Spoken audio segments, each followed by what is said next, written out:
Okay, it says error. That's never happened before. We're Live on YouTube though, right? Okay. Oh, it said who's Go streaming live. to X? Like I have a click thing. Oh, they must have Should changed I it because click I have it? something to click too. I've got a Oh, live I I cam have there on the nothing to top. click. What's Okay. that all It says about? error. Let's see. Okay, anyway, for all of you on YouTube, we're live. Welcome to another Thursday Carnivore Mastermind.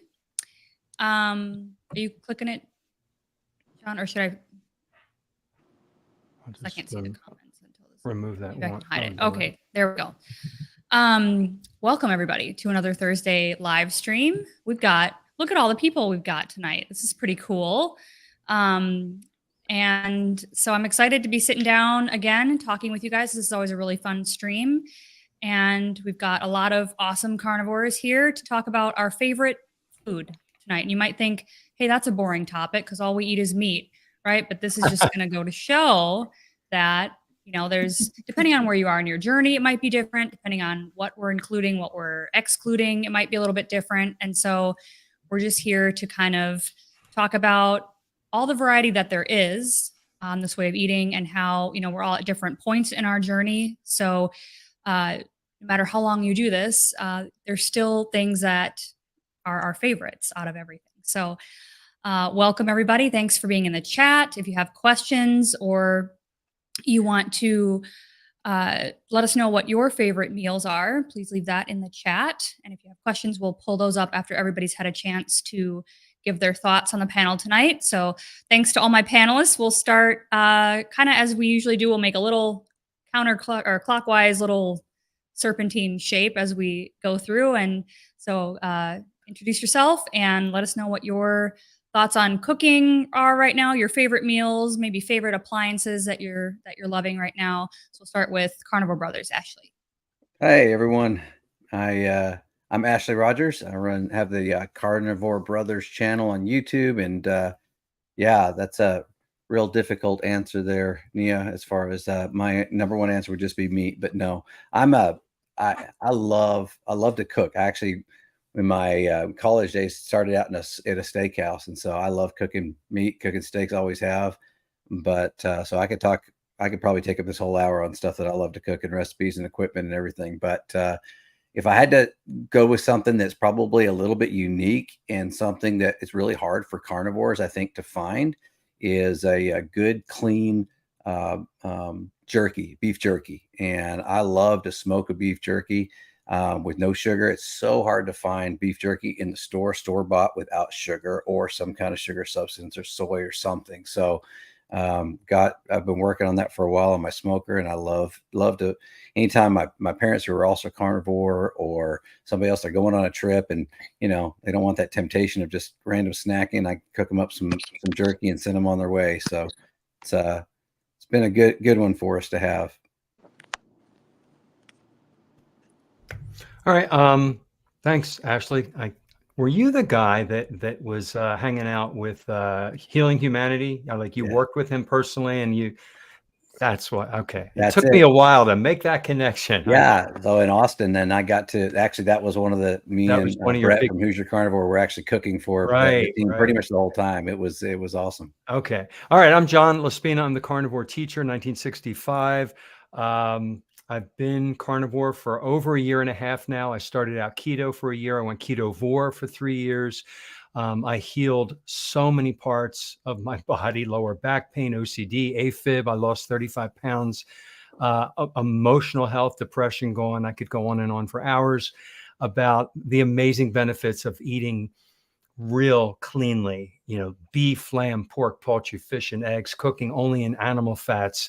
It's the way to go.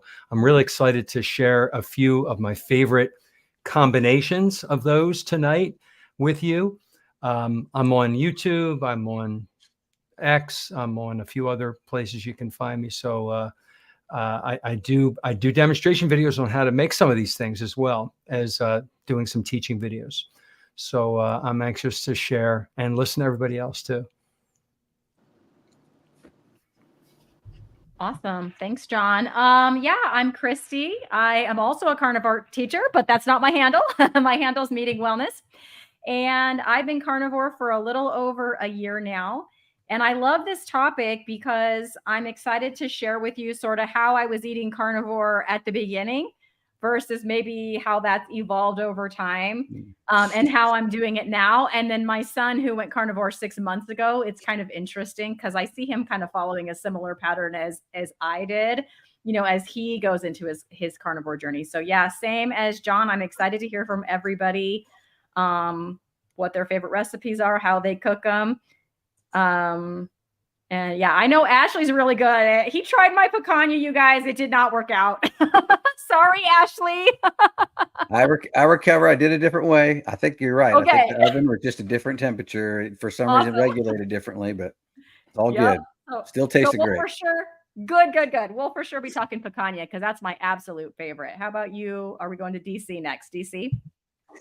Okay, good day, everyone. Yeah, my story is kind of long. I've been like high-fat keto, and now, well, for the last 10 years, and carnivore strict for the last year and a half. Just managing blood cancer, well, follicular lymphoma that I've had. I've been stage 4 twice in 2 years, and in remission for the last 10. So, it's the benefits that I've had, like not just from managing my cancer, but also recovering from chemotherapy. The damage, like 3 solid years of chemotherapy, does a lot of damage to the body. So it's been a remarkable difference for me, a life-changing diet for me. So yeah, so that's me in a nutshell, basically. And I'm trying to show people that it's never too late, you're never too far gone, and you can come back, and you can change your life with the right food. So yeah, and beforehand, like I wasn't a sedentary person. I was very active. I'm a strength and conditioning coach, and I've been doing that for 30 years. But being fit and lean doesn't mean that you're healthy either. So just some of those things anyway. But I love the diet. I love the variety you get on the carnivore diet, because there is a large amount of variety, and I love learning more about how different meats affect the body and the way it's fed and things like that. But in different places where I used to live in Japan, I love the seafood variety, and here I like other meats as well. But that's me basically. So I'm the Papa Carnivore. Hi everybody, my name is Peter, otherwise known as Papa Carnivore. Papa Petey is my nickname in reality, but you can call me Papa. That's what everyone calls me. But I'm 62 years old, and I am the poster child for carnivore. I started I checked this morning, 554 days ago, so about a year and a half, March 1st of 2023. I started keto, kind of dirty keto, then clean keto, then ketovore. And I would say now I'm 95% carnivore. Once in a while I'll have a pickle. I may have half an avocado once in a while, but for the most part, I'm, straight up carnivore. I found this journey. I was diagnosed in January of 2023 with type 2 diabetes. I was always pre-diabetic, but it was funny. I was having my doctor appointment. You'll love this story. And he said, "So what are you taking for your diabetes?" I said, "I don't have diabetes. What are you talking about?" Well, they had done a blood test in the August before that, never told me that my A1C was over 8. So I said, "Well, that's funny. When did I become a diabetic?" They said, last August. This is January. So I was pretty upset anyway. So he wanted to put me on medicine, whatever. And I said, "Look, I'm going to figure this out. Give me 6 months to figure it out." And I went on and I typed into YouTube reverse diabetes, and guess what I found? Dr. Berry's video called Reverse Diabetes. It's one of his most popular videos. And I basically just started keto, did what he told me to do. And here I am now. I was 300 pounds, fatty liver, type 2 diabetic, sky high blood pressure. Just I go on and on with all the different stuff. You guys have probably seen my story. But and I'm now down 98 pounds. I'm down to 202, which is the same weight I was when I was 20 years old. I was a sophomore in college. Went from a size 44 pants to 34. I haven't worn a 34 since I was 20. So, and I just feel great. So I hope that everyone on the channel and everyone watching will give carnivore a try, and it's just changed my life.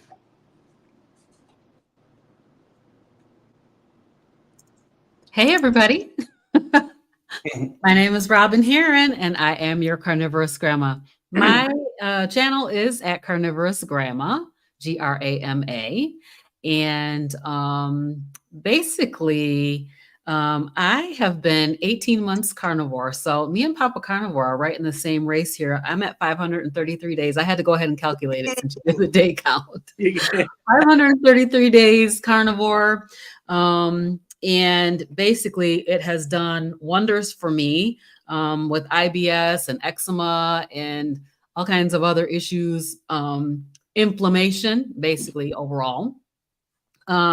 So just to talk about a little bit about my favorite meal, I guess I have so many favorites. It's really, really hard for me to choose. But as I sat here and thought about it, I really love oxtail. So oxtail is fatty, unctuous.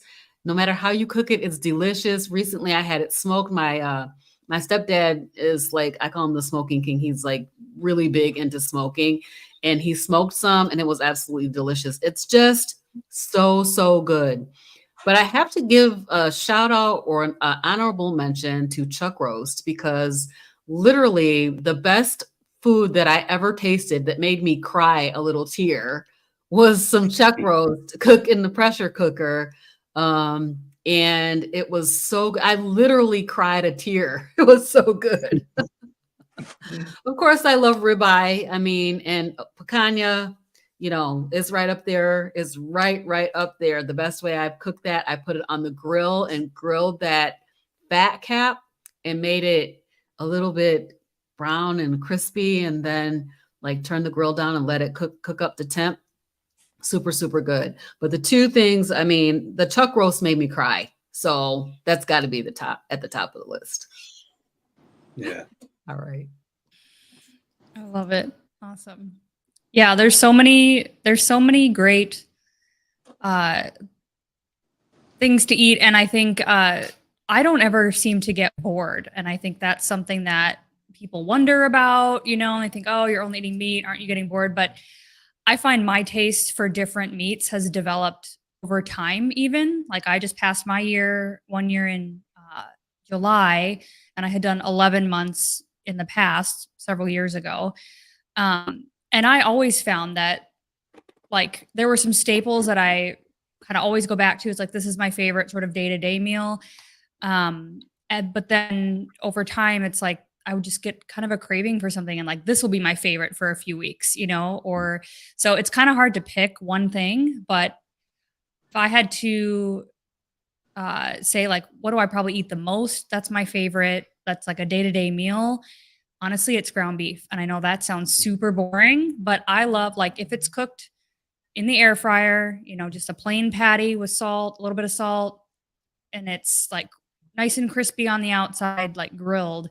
That is my honestly favorite. I just bought two. They had the 73% in the 5-pound rolls I got it for $3 a pound this last week at Kroger. It was like a buy two or more, get it for even cheaper. I think it was like $3.79 a pound, but then I bought 3 of them. And so it was $15 for a 5-pound roll. And like, it made me laugh, Robin, when you said you cried a tear, because like, that is how I felt this morning when I ate this ground beef. It was like, I haven't had like this the fattiest, you know, kind in a long time. And it was just like so good. And I'm like, how is this it's so plain. Like there's nothing on it. It's ground beef, but it's like, it was just amazing. So that's kind of like my staple that I eat and I never get tired of it. But let's say I'm having like a fancy meal. What would be my favorite thing that maybe I don't buy all the time or I don't have access to all the time? And that would definitely be sushi, like sashimi. I could literally eat like a whole plate of raw scallops. if they're prepared right. I love raw fish. Just plain with you don't have to put any of the garnishes on or the sauces or whatever. It's like I could eat tons of raw fish and then have a burger on the side. That's sort of my dichotomy there. But and I'm in love with my air fryer. Do you guys have a favorite appliance that keeps you going or you prefer to use? For me, it's my smoker. I mean, I love to smoke everything. I have a few. So, of course, the air fryer, but my pressure cooker is awesome because you can cook something that would take all day in like an hour in the pressure cooker, and it gives you the same vibe as if you cooked it for like 5 or 6 hours. So it's really good. And then the crock pot, of course, if I remember to put something in it in the morning, the crock pot is absolutely fantastic as well. Yeah. Okay, well, I'm going to chime in because Robin, you stole my 3. Exactly. So I guess we're kitchen appliance twins. But I never tried an air fryer until Carnivore. Like I didn't even own an air fryer until Carnivore. And now I do really like using it because it's just quick for me to do. And then for the pressure cooker, that's how I do my bone broth because I don't want to cook that stuff for 2 days. Like I just want it done in 3 hours. That's my favorite thing in the pressure cooker. And then, yep, with Robin. So yeah, my crock pot. So a chuck roast in the crock pot is, that's a good one. And then also pork shoulder, delicious in the crock pot for like pulled pork. Super good. So I agree with Robin 100% on those 3. I do my Traeger smoking, my Traeger grill, like Ashley does. I don't know if you use a Traeger, but I use mine for smoking. I smoke a lot of things. I'm learning that it's just amazing. My cast iron skillet is my daily first meal of the day. I always have eggs and leftover meat or something in my cast iron skillet with lots of butter. And I do use the crock pot. I do have the Instapot type thing. I don't like it. I don't like cleaning it. I don't know if I know how to use it properly. I've just not gotten the hang of it yet. So I'm going to be listening very closely to how you guys use your Instapot or your pressure cooker because I'm not getting the hang of that one. Yeah, I like the air fryer for just cooking fat, just beef or lamb fat, just cubes. It makes them nice and crispy on the outside like that. But also for cooking eggs, like instead of boiling them, the air fryer is really good for cooking eggs. All right. But everything else, pretty much, I'm just happy, put the steak in the fry pan and pretty much deep fry it. Just like I have at least an inch of like oil, like fats, lard and either lard or tallow or beef lamb dripping. Cook my steak in, and my favorite would be chuck steak. Chuck is just nice and fatty. It's always fatty and it's cheap. It's much cheaper than a ribeye. So I think it's delicious, absolutely delicious. You almost like deep fry it, and it comes out nice and crispy on the outside and really tender in the inside, like in the middle, just really nice and juicy. I like that. Yeah, I use I just got a vintage Griswold number 8, large block letters, if you can find it. It's a cast iron skillet. It's like old school. And I've been cooking my steaks in that, and I just really I got a splatter guard, to put on top so it doesn't, because I cook in beef tallow. And then I also I have almost like a ceramic kind of pan for my eggs that I cook my eggs in. I cook those in butter, grass-fed butter. I also do have an air fryer, but I haven't been using it that much. I've been using more the cast iron skillet or my ceramic skillet. I haven't really played around too much with the crock pot. I do have a crock pot, but that's something I think I want to definitely get into. And that, Christy, that picanha sounds unbelievable. I have some picanha in the freezer that I got at the Brazilian grocery store down here. There's a bunch of those. So got to figure out how to make it, though. I'm sure Christy's going to give you a recipe. Oh, I have a great recipe too for picanha. We've perfected it. I have an honorable mention though. I gotta throw this in here because I use it all the time in the summer, and that is my natural gas grill. So, when I moved into my house, they had a natural gas grill where you can just go out there and turn it on and crank it up.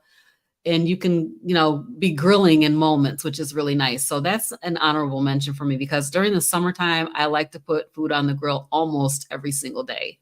Yeah. So that's a way that I really like to cook it as well. Barbecue is always great. I just love the flavor you get on, barbecue. It's you can't get it even from an iron pan. It's just, Yeah. I don't know what it is, but it always comes out great, Yeah, and I got a little shout out for the cast iron as well, because one of the things that I learned over this is, reheating. We used to reheat everything in the microwave, and I've obviously steered very clear from that. But my cast iron skill has become my reheat genius. A little butter in the bottom, and whatever I need to reheat, I just throw it in there, and I love the cast iron for reheating. Yeah.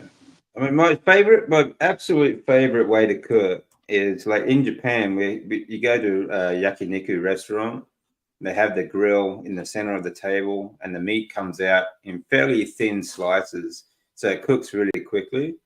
So you can and then you just like dip it in egg yolk, and then eat it. Like the egg yolk is like your sauce, and it's just absolutely delicious. Like you slap it on the grill for 30 seconds to a minute, and each piece. So you eat piece by piece instead of cooking a big steak and then cutting it up. It's already sliced up. You just put piece by piece on there, just 30 seconds to a minute, pull it off, dip it in some egg yolk, and it is like the best way to eat it. It's nice and fatty meat. Japanese love fatty meat, and I love the way they cook it, because it's like, they're so impatient. Like they can't even wait for their fish to cook, like they just got to eat it raw. But it's the same with the beef. They just slice at a time, 30 seconds, and they're into it, They can't even wait for it. Egg yolk goes great with everything. It does. Wonderful. Yeah. I love but it. You got to, it's got to be a good egg too. Like it's got to be like a pasture-raised egg, yeah. Hey, DC. This week I bought, go ahead. I was just going to say, DC, another Aussie in Japan, Dave Mack. Yeah. Yeah, I know Dave. He's a good guy. Yeah, the world's getting smaller. We're realizing we're a lot of us are from similar spots. Two thoughts. I bought like cheaper eggs than I normally do this week, on the topic of eggs. And I've been typically just eating the yolks and not any of the whites when I do crave eggs. I've gone like 2 weeks without wanting any, and then it's like, I want some eggs. But I was kind of shopping the sales this week, and so I bought like some cheaper eggs, and I don't think I'm ever going to do that again. Like now that I've gotten used to higher quality eggs, it's like, these don't taste like, there's no taste to them. Like they look like the color is completely different, but they really don't taste anything like even the like organic eggs, which I know organic doesn't really necessarily mean anything, but they're somewhat higher quality, the brown eggs that some of them are free range that I typically get. So it's like when they tell you that they're organic and all this sort of stuff, like that, it doesn't mean anything. Like they're still, even when they tell you when they're pasture raised chickens and things like that, even when they're out in the pasture, like they'll still feed them pellets, like soy pellets. And the problem with monogastric animals is that whatever you feed them comes out in their flesh, and with chickens also comes out in their eggs. So if they're feeding these chickens these soy pellets, which that most of them do, then you're getting that in your eggs and you're getting that in the meat. So that's something people don't understand as well. That's why I avoid, and I try and avoid, like, unless you have a good source of chicken that is like just on natural feeding, like vegetables and bugs and things like that, then don't touch it, Also, Yeah, I happened to pick some up at the farmer's market last weekend. We had there was a lot of people out there selling their pasture raised eggs. The guy I talked to was talking about the differences in the way they feed. Of course, the really good eggs were all gone by the time I got there. The ones that were totally GMO free and all that stuff were gone by the time I got there. But he talked a little bit about how, you know, they feed them and how the younger hens lay a lot of eggs, but the yolks are like lighter. They just lay them fast. And then the older ones lay a lot of those double yolkers. So I was happy to have some double yolk eggs this week. It was really good. Yeah. Yeah, I had one of those the other day. I think I put it in my last vlog. It was it's always so exciting. Like, oh, it's a double yolker. And even Ilya was like, it's a double yolker right after I said it. I was like, that's so cute. I think that's a big difference between, you know, like here in Australia, I don't know whether it's probably the same in America, but the Western countries, you know, and Japan, they really value the quality of the feed that is given to the animals as well, because it does come out in the meat, because they are so I'm going to say OCD about the quality of their food. You know, yeah, you can get, they literally advertise, like, you know, all these vitamins that you get from eggs, and how great eggs are for all your health and everything like that. Whereas here they keep telling you, you know, one egg will raise your cholesterol and kill you and give you heart disease and all sorts of garbage. You know, it's a huge difference between, you know, the way we look at food to the Japanese do. You know? Yeah, on the topic of food quality, I would say that I didn't really know anything or care to know anything about my food quality until going carnivore. And then it's almost like when you get in this community and you start watching all these wonderful channels like I'm speaking with right now, you just start learning these facts that kind of little by little soaks in. So I recently ordered half a cow from my local rancher, and that ground beef, and I'm sure DC could probably speak a lot more intelligently about the quality of that ground beef, but you just look at that ground beef and you could tell it's like darker, it's red, it's like, oh man, you can just tell that ground beef from that, you know, that local ranch cow is a whole different thing. And then when you taste it, you know for sure. I can't believe how good that ground beef is from that cow. Like, I'm not even sad that half the meat I got is ground beef. Like, I knew that going in. I knew that it was going to be a bunch of ground beef, you know, and some steaks. But when I tried that ground beef, like, it didn't even make me sad, the volume of ground beef, because it is tasty. And my whole family's been enjoying it for sure. I totally agree with you, Christy. I bought some ground beef from the grocery store. I bought, like, it was on sale. So I bought like 6 packages of it, which each one was like 3 pounds each. And I packaged it all up and put it in the freezer. And that's where it's probably going to sit until I'm done with all my pasture raised ground beef, because it just does not taste good. It does not taste good. That's so sad. Yeah. And not only that, but some of the ground beef from, I was just going to say, some of the ground beef from, actually most of the meat from Walmart, except for the picanha. The picanha is just meat, so that's good. But when you look at their ground beef, their chuck roast, it says like beef and natural flavors.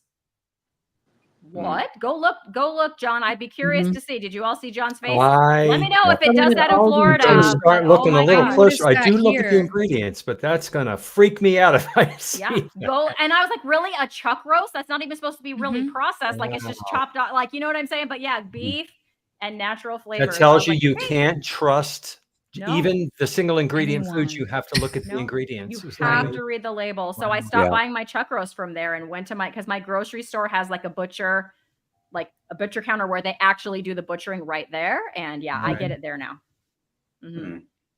Some go ahead, DC. Sorry. People will actually fill meat as well. Like, they'll actually inject water, for example, to try and make it heavier and look bigger when you buy the package as well. So, you know, to save money for themselves. But, when it comes to grass finished and grain finished, there's not really a lot of difference. I mean, it will be slightly higher in deuterium because it was finished on grain, but most cattle, they spend their whole life on grass anyway. and it's only like really the last few months that they feed on grain. But because they have multiple stomachs, they sort of regurgitate everything, and there really is not coming out in the meat. So there's a big difference between a monogastric and a multiple gastric animal. So people should be aware of that sort of stuff too. So actually, I will be doing a video on this very soon this week about how to optimize the carnivore diet for fat loss and for health, because some meats and eggs that you should be avoiding. So I just I'm wanted to looking say, for that. Oh. I'm looking for that video. Okay. I wanted to say the Brazilian grocery store that I found, there's a bunch of them that they're ethnic, the smaller chain, they're chains. They may have 10, 15 different locations, but they get I asked them at the deli, they have this big full like butcher shop. I'm like, where do you get your beef from? Oh, we get it from Brazil, Argentina. This stuff is like amazing. And and they bring it out in slabs and cut it right there for you. Unbelievable. Much better than, this natural flavors in it, or I don't even know what you guys are talking about, but that sounds bad. But the other thing too is butter. I get my grass-fed butter at Aldi, and it's just like the Kerrygold. I mean, it tastes and looks exactly the same. But I ran out and I had a stick of regular butter, and it was so bland, so terrible taste. I mean, it would taste like nothing. And there's a huge difference in the quality when whether it be eggs, whether it be butter, whether it be meat, you can get this stuff. You got to be, know what you're doing and be educated. And luckily, forums like this and your channels like you guys have are so amazing because you learn these things. And if you didn't know, you just wouldn't know. Yeah. Yep. You're right. A lot of people don't know. A lot of the best stuff people who don't know, and knowledge, man, I'll tell you, we are starting to, our senses come to life as well when we become carnivore. Our sense of smell, our tastes are heightened. So when we taste these really good quality butters and meats, and then we go back and have, crappy eggs and bad ground beef, we can really tell the difference. And it's like our eyes have been opened. And so many people are walking around. They just throw any eggs they can into the cart, and it's cheaper, and they're not thinking. They're not aware, and the health difference is amazing when it comes to omega-6 and omega-3. So again, like you said, watching videos and learning just makes you aware, and you can up your game just by applying some of this knowledge to your life when you go to the store. Hopefully people are watching this and they're taking notes. Yeah, and John, also the amount of folate in past eggs is like can be massive compared to just 100 times higher. You're absolutely right. Yeah. Yeah. I'm going to take this opportunity to plug our little DFW meetup. That was my second thought was, Ashley, you're going to be smoking some. So we debated for this meetup about going to a restaurant. We were going to do the Fogo de Chao Brazilian steakhouse. Well, I went there to eat and I thought I was fine. But then the next day I kind of got sick after eating there. And so I called because I thought I didn't ask about seed oils. I had eaten at the one at the conference and felt fine, although it was very salty because I was dropping my salt. To check on seed oils, and they said, it's in, there was one steak that it was on, and the chicken, the bacon wrapped chicken it was on, and then the lamb, and there was something else. And I had eaten lamb chops and one piece of chicken, and then I ate like ribeye and picanha. And so I don't know for sure if it was that, but I thought, that sucks.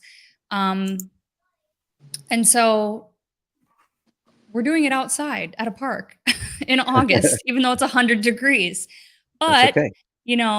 We're Texans. We should be used to it. So, but I thought it'd be fun to kind of bring your own lunch type of a thing so that if you're super sensitive like me, you can still come and enjoy yourself and not worry about it. If it's not as big of a deal, you can bring whatever you want.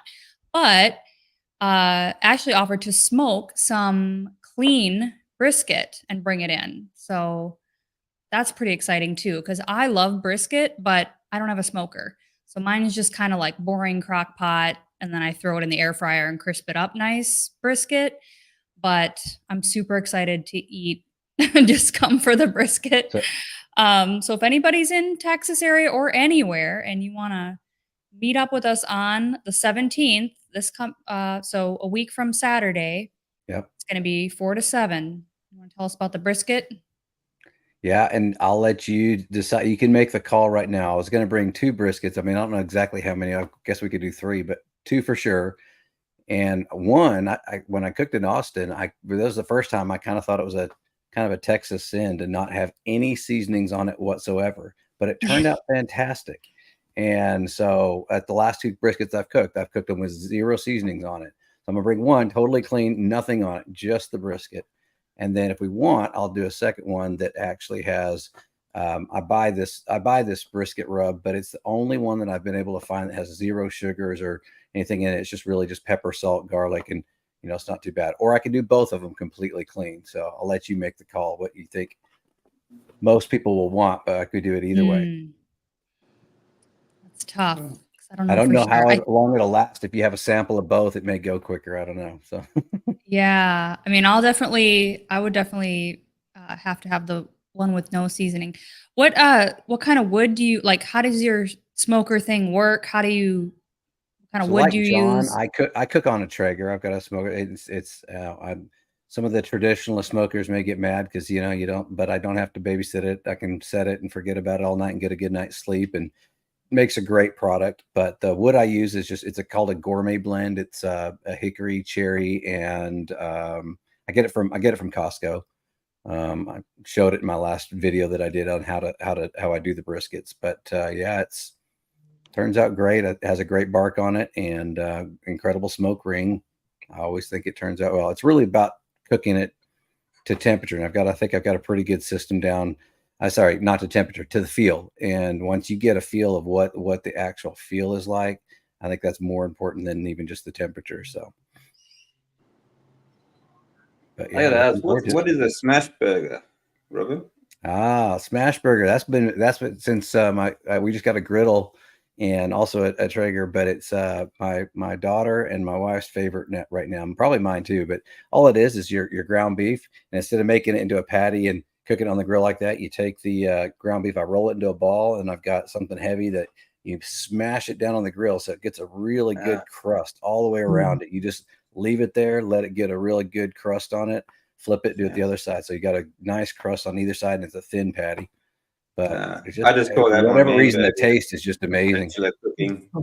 I just put a kilo of mince in the fry pan, smash it down, and that's it. That's my man burger. Yeah, there you go.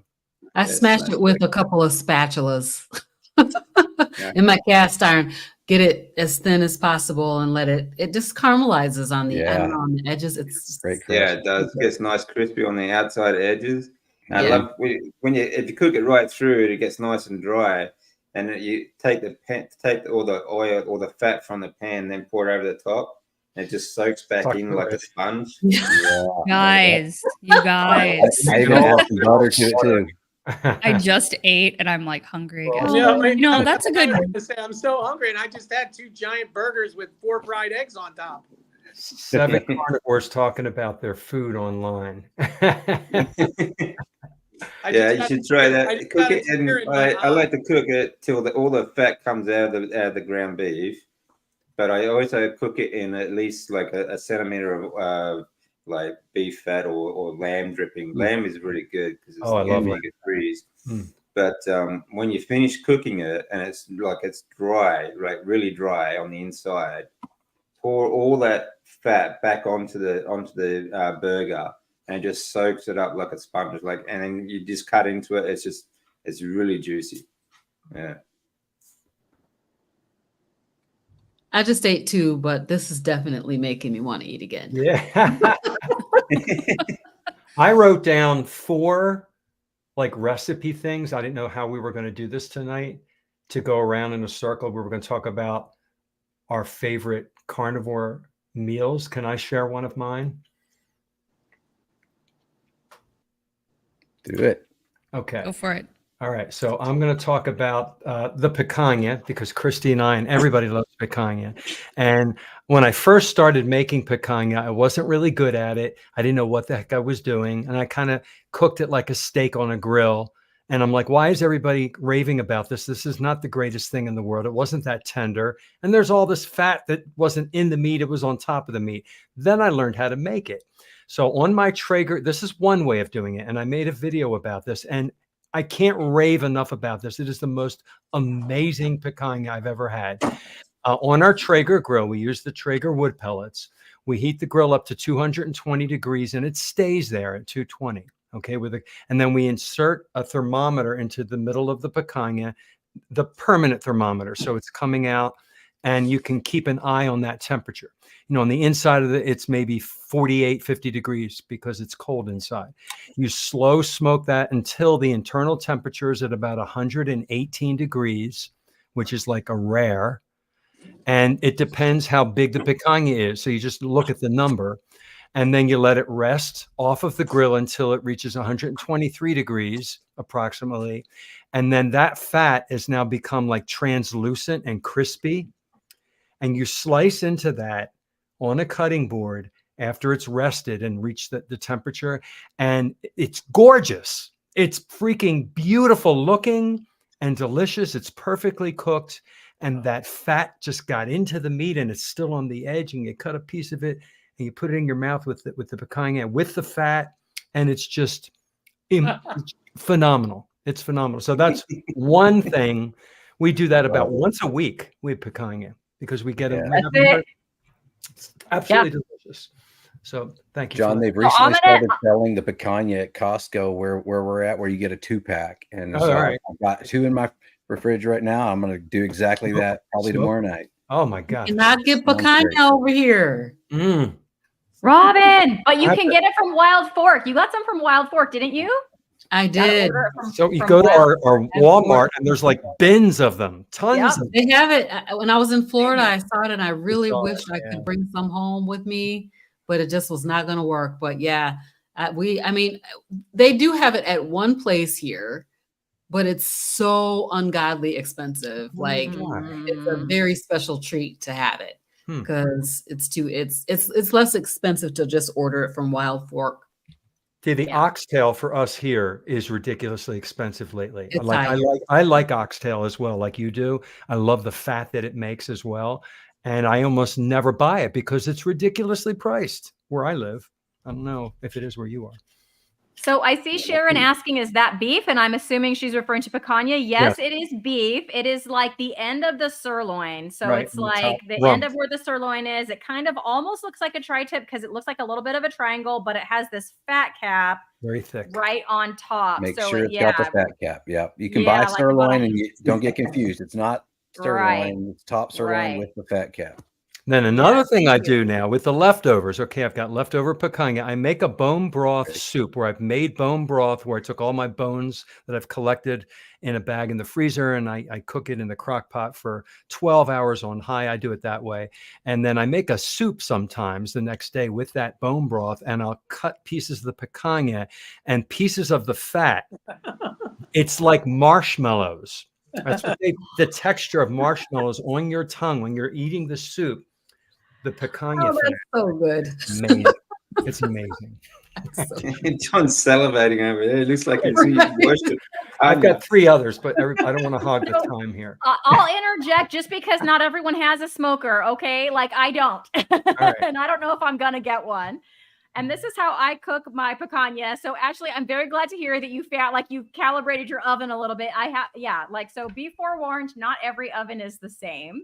True. But what I do is, picanhas are relatively small. Mine are usually between 2.5 to 3.5 pounds, I would say on average. And so what I do is I crank my oven up to 500 degrees. And while that's heating up, I just rub it with smoked salt. So I do use smoked salt, Redmond's real smoked salt, hickory salt. And I just rub that liberally all around the outside. And when the oven is up to temperature, I put that picanha in for about 5 minutes per pound. Now, if it gets a little bigger, like if it's closer to 4 pounds, I'm not going like close to 20 minutes. I usually don't do any more than like 12, 13 minutes, like at the max.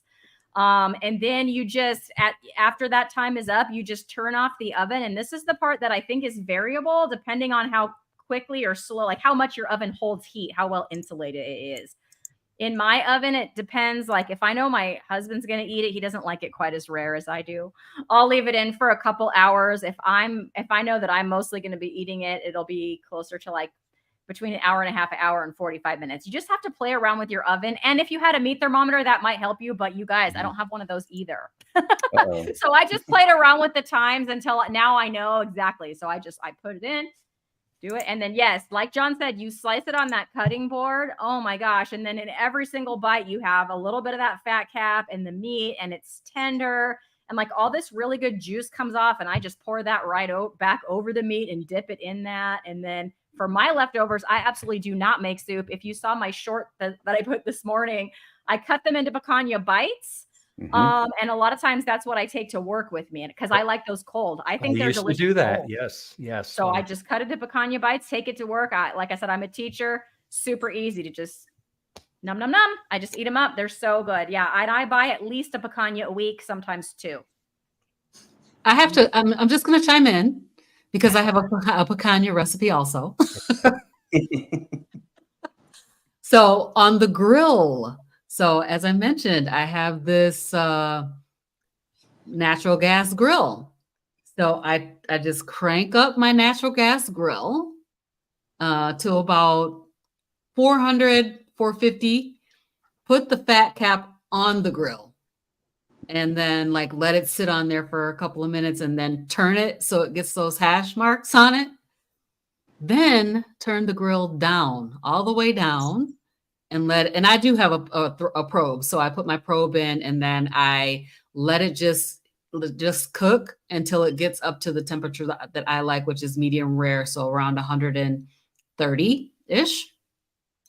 And then of course, take it out and put it on a cutting board, slice it. And then of course, again, the fat and the meat and picanha is really, really good. And it's so beautiful. As these guys have said, it just looks so delicious with that fat cap with the cross hatch on there.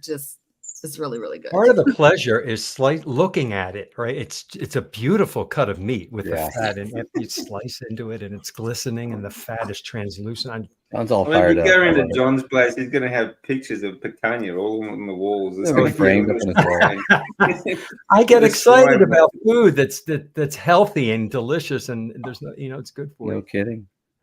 I love it. Yeah. Actually, one thing I haven't tried this for a long time. Actually, just thinking about it, roast lamb. Roast lamb is absolutely delicious. It is. Slow roast, and just keep putting the cooking oil, cooking fat on top of it as you sort of glazing it. Roast lamb is one of my favorites actually. Yeah, it's great meat too. It's always very fatty lamb, and good, very high in omega-3s too. So.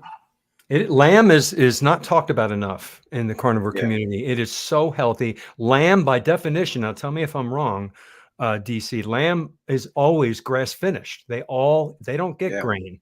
They're eating the grass. Well, I think it depends on where you are. But usually. I've never heard of lamb being grain fed. Actually, so it's healthy meat. The fat is amazing. It's a unique flavor. I like lamb loins. They look like little T-bone steaks. They're so good. Yeah.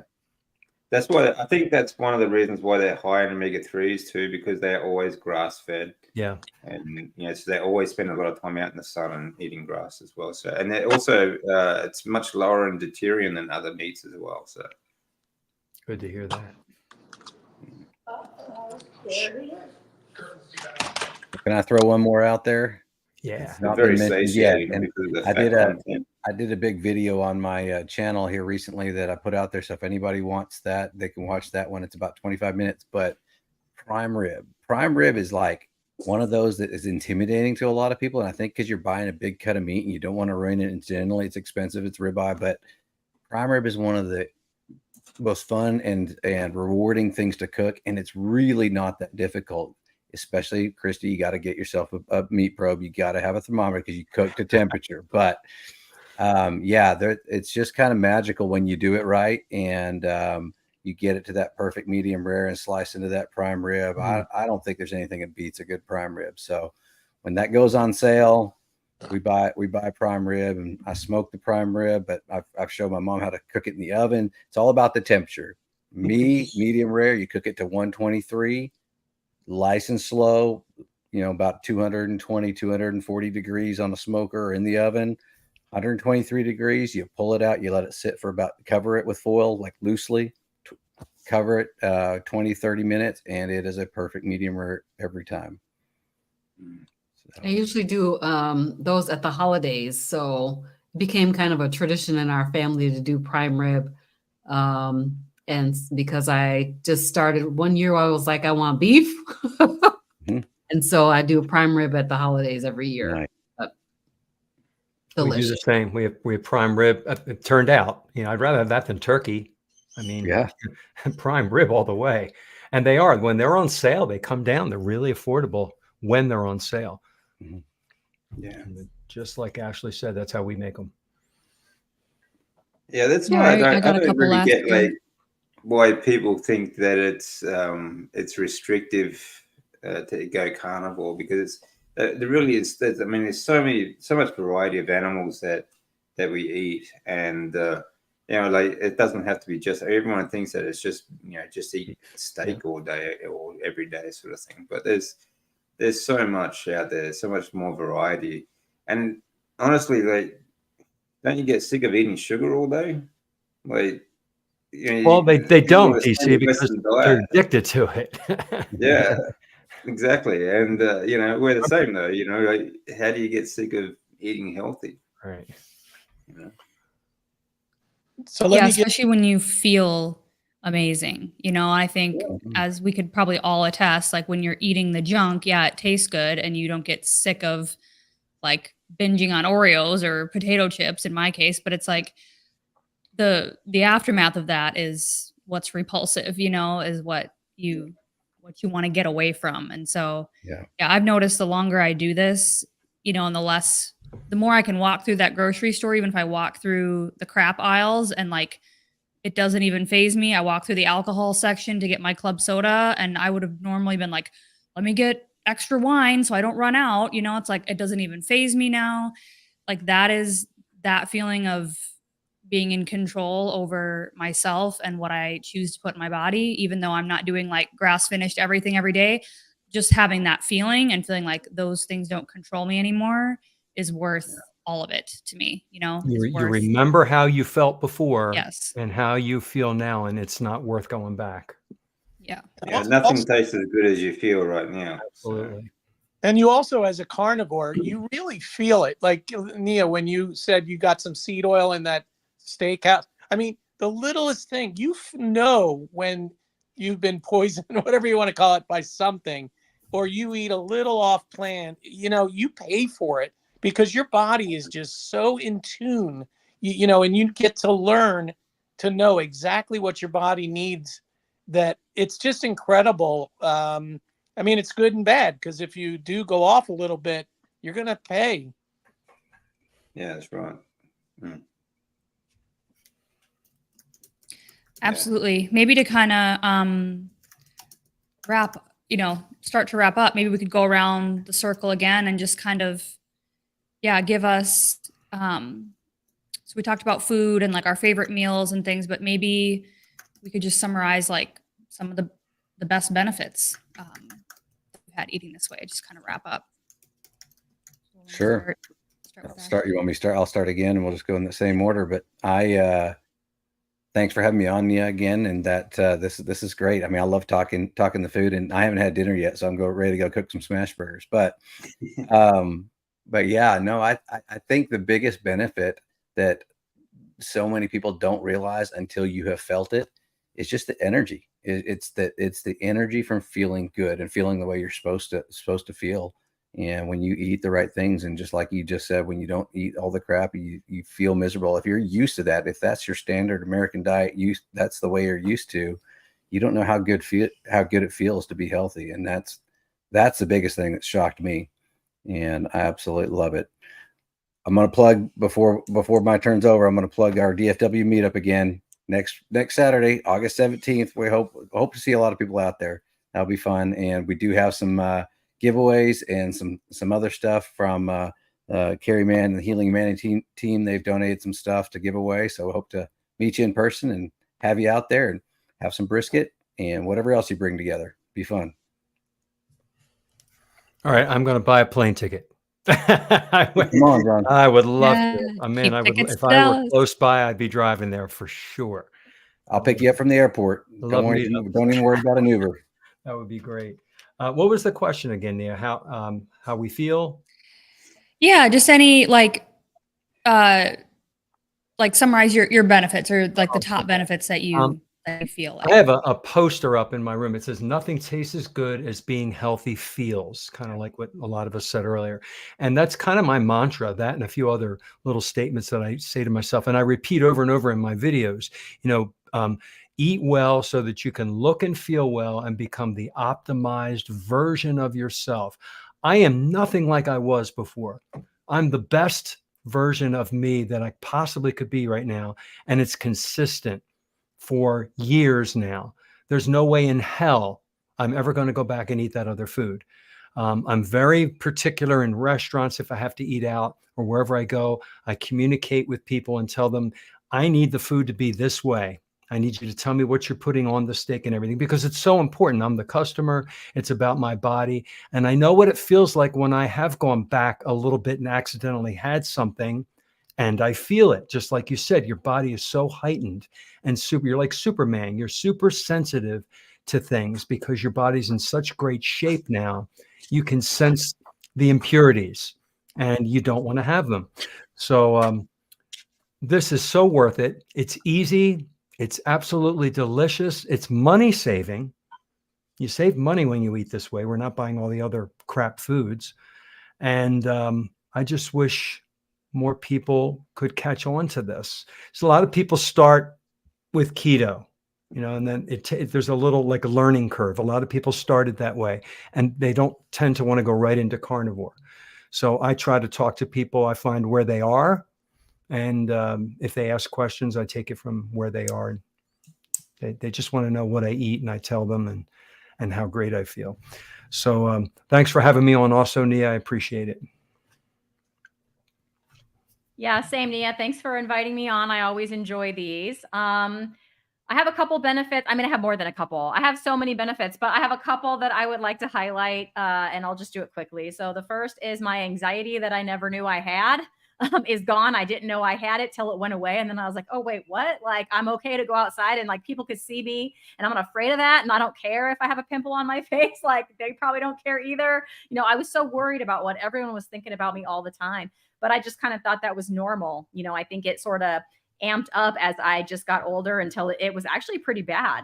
And then the other one is I don't have cravings for stuff anymore, except steak or picanha or whatever. I look at that food. It's like not even food to me. So, at the very beginning, even when I was keto, people would bring donuts and it'd be like, I'd be like white knuckling, like, don't do it. That's gone. Like, people could bring all the donuts they want. It's fine. I don't care.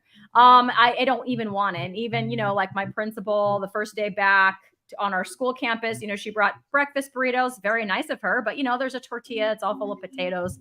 And who knows what seed oils they cook those eggs in even. And so she very nicely brought like a bag of string cheese for like, I guess for me and like my keto buddy at work. And so I did eat a string cheese because I'm like, okay, I'll eat a little cheese.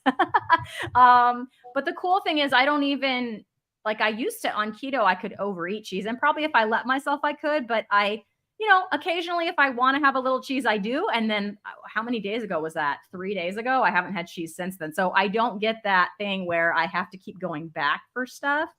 And I mostly just stick to meat and I feel great. And I'm going to do a shameless plug like my friend Ashley did. In case you guys don't know, our show Lioness Lifestyle, which focuses on meat-based eating and women's health, we've created our own channel now. I'm very excited about it. So if you have not subscribed yet to the Lioness Lifestyle channel, please go do that because our show goes live every Tuesday at 5. We would love to have you, lions and lionesses alike. But on you'll only be able to see us streaming on that Lioness Lifestyle channel. Now it will no longer be on our main channel. So we'll be happy to have you over there. Thank you so much. Very cool. Yeah, I think there's a number of benefits. That I think for me, it's just knowing just how that you are on the proper human diet, because it feeds your body so well. If you understand the lymphatic system, your hormone production and things like that, and I know, like, I get what you're saying, like, Christy, like, you get people to bring donuts or something, or breakfast burritos. And people look at you funny when you go out to outings and things, and they say, "Oh, look, it's a special occasion, you know, just eat this. It's not going to do anything. Like, it's just a few calories, you know," because they still have that, like, you know, it's all about calories, so it doesn't really matter what you eat, sort of mentality, you know. And, you know, people believe that calorie lie that, you know, unfortunately is going to be, you know, it's going to take a lot of work to sort of kill. But it's when you start on the carnivore diet and your body starts healing and you start working properly, you start getting that hormone production. And you start moving around and getting your body, because it's not just about what you eat, it's about you still need to, you know, do things. You need to get your body moving and things like that for it all to work. You know, there's a few things involved, and you need sunlight and you need all sorts of things. But it's a natural feeling. You feel more connected to the planet, and I think you feel more. You sort of feel more like you found your place as well, because this is where you fit in. This is what you are supposed to be doing. I love that part of it too, you know, that natural feeling. And it's also about what you put on your skin as much as what you put in it as well. So, you know, I use things like tallow soaps and things like that rather than chemicals. And, you know, it really does make a very big difference to the way you see your life, the way you see food, the way you react to it. And it's very interesting, actually. I love that part about it as well. So next one. Okay, so I guess what I wanted to talk about is two things. First one is brain health and just the mental clarity, the focus. Just, I'm so happy. It's crazy. I mean, I was chronically depressed, anxiety. I was on medication. I'm actually bipolar depression I suffered from is gone. I mean, it's incredible. I mean, absolutely gone. I weaned off over a period of 6 months to a year. Just incredible. And the other thing that I wanted to mention, I had severe arthritis in my knees, so bad I could barely walk, and in my lower back. And I mean, I could barely walk literally to the refrigerator and back. That's how bad my knees were. Within, I'm going to tell you, 3 weeks of carnivore, zero pain. Oh, it was all inflammation, because I was still 300 pounds. I hadn't lost a pound. And they all say, "Oh, it's because you lost weight." No, I was still 300 pounds. So the inflammation leaving your body, you know, your brain and also in your body, has been incredible for me, you know, as well as reversing my diabetes, high blood pressure, and I could go on and on. But the mental clarity, the focus, the happiness, just being off all those meds. I used to take a handful of meds every month. And that was several $100s. You know what I'd use that several $100s to buy? Meat. Yes. And Picanha. and eggs and grass-fed butter. And yeah, and you know what? It's like free food to me. I mean, right there, that pays for the best quality that I could possibly want. So for anybody who says, "Oh my God, it's so restrictive, it's so expensive," Peter, I could never do that. You can do that. I could never do that. Really? Anybody can do it. So if you want to feel like a proper human, this is the way to go. 100% agree. 100%. 100% agree. So you guys have talked about a lot of things, but the one thing that I think about is food is not controlling me in the way that it used to. I had this obsessive thinking. I was constantly thinking about food, constantly thinking about what am I going to eat, thinking about, do I need to go to the store? What do I need to cook? I mean, just on and on and on. It was just rolling through my head 24/7. All my conversations were about food. And so I don't have that struggle anymore. So I'm calling it food freedom. The food freedom is amazing. And then less obsession, like in general. I think about the times before, and I thought this was a normal way of being, where I did not want anybody to ring my phone. Do not call me. Send me a text, because if you call me, I'm going to think that someone died. And I thought that was normal, like this kind of automatically going to the negative thing every single time. Matter of fact, my son just called me, you guys, while we're sitting here talking. Normally, I would have to go from you guys so I could find out what's going on. Like, is he okay? Because clearly he's calling me. There must be something wrong. And, I can let it go to voicemail. I'm okay. You know what I mean? It's like, that is not normal for me. Like, I was totally obsessed. The ability to just make some great choices, like getting up and walking in the morning, getting up and walking in the evening time, where normally I would be so tired, even in the afternoon. Sometimes I get tired during work, and I'm choosing to get up and go outside and walk instead of go upstairs and get in the bed most of the time. Not every time, but most of the time. And those are choices that I just would not have made before being on this way of eating. I just would not. I'm just like, it would not have crossed my mind to like choose to go outside and walk instead of going to take a nap. And so, those things have been really, really great. I too want to make a quick plug. Since we're plugging things, on Saturday evening at 5:30 p.m. Eastern, I am going to be interviewing Chris and Ash from Chris Cooking Nashville. So I'm super excited about that. Come and check us out and see what's going on. That's going to be at Carnivore's Grandma. And then, of course, we have Meeting Mondays with the Fierce Felines on Monday nights at 7:00 Eastern. There's a panel we're similar to the Lioness. There's a panel of ladies, and we're talking about all different topics. So come over and check us out on Monday evenings at 7:00 p.m. Eastern. Thanks. Good to be with you again, Nia. I love this show. Yeah, thank you, Nia. I really appreciate you inviting me. Of course. Yeah, it's great to have all you on. And I think Rick, Charger Mopar, if you're still in here, I lost the piece of paper that I wrote your guys' email addresses down on. And so I found yours, DC, from your channel. But if you want, and I think there was another lady in here, Dr. Carolyn, maybe. So if you're somebody that wants to jump on here with us, once or every once in a while or whatever, email me, niasway@gmail. And if you'd like to if you don't have a channel and you want to just come on and talk for a while, that's totally fine. If you have a channel, we'll give you a chance to plug whatever you want too. But yeah, it's great to have different voices. We all have different backgrounds. Mine is coming from chronic digestive issues.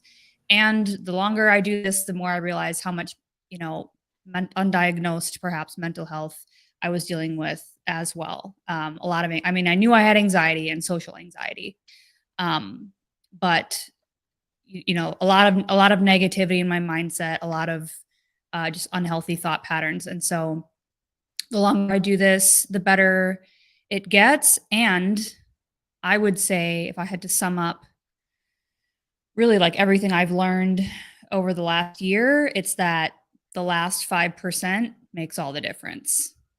Because I thought I was doing everything I could, but I was still drinking decaf coffee and couldn't figure out why, felt like my electrolytes were off. Some days I need a ton of salt. Some days I feel like I can't tolerate any salt, or it's flaring my skin up. My skin kept flaring up, psoriasis sometimes. My digestion kept being off. I'd get these waves of fatigue, like still this weird stuff, right? And I'm like, what is going on?